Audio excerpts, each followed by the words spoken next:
Welcome back. Now, singer Miriam Makeba passed away 12 years ago on the 9th of November. A series of activities will be held in her honor this coming Saturday. But joining me now is Thato Mokgothu, the chairperson of the Miriam Makeba Foundation. Thato, good morning to you and welcome.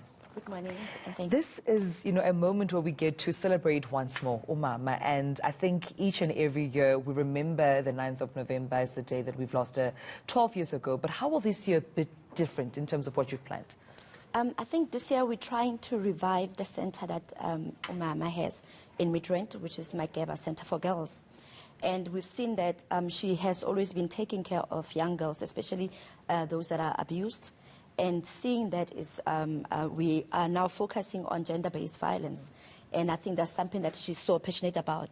So we took it upon ourselves to collaborate, which is my foundation and the Miriam Makeba Foundation, to see how we can revive the center and be able to take care of young girls again. Yeah, and how can, the Greater South Africa be a part of this initiative? Because gender-based violence is an issue that affects every South African, male or female, young or old, directly or indirectly, we're all impacted. How can we be a part of this movement? I believe that for us to be able to play our part in the community, we need to see what is it that you can do, what is it that you can offer, because it's not always about finances. It's about a skill that you can put into the center to see how you assist the center. And I also believe in action. Action speaks louder than words, because we always say we are up for gender-based violence, but this is the way to say, let's put an action into it and see how we can collaborate, how we can partner with the foundation to see how we can actually revive the center together and bring back Umama's dream back to reality.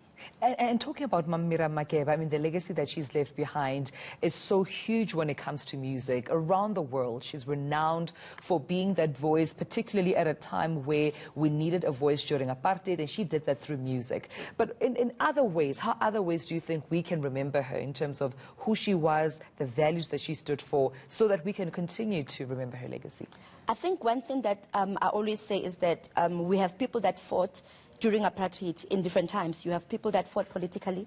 She fought in her own way as well.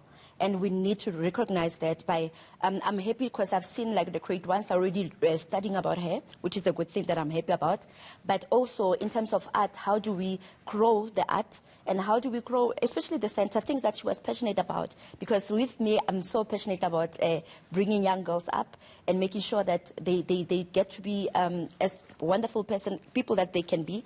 And also to see how we can promote arts and everything that she was all about. Yeah. And I think with the center, because there's so many things that we can do, it is a very nice yard that we can do so many things. And it will be nice, even if with Department of Arts can see how they can come on board to see how do we build Umama's dream and how do we take care of girls by not only saying it gender-based violence, but by putting action into our words. And this is how you believe we can further preserve her legacy so that her name continues to live on for generations to come, so they know about her work, but also for what she stood for. Definitely. Yeah. Well, Thato, thank you so much for joining us, and we can't wait to definitely see what happens with the foundation, with the center, and also follow through with you with regards to the progress that you've made with this beautiful center for girls. Thank you for joining us. Thank you so much. All right.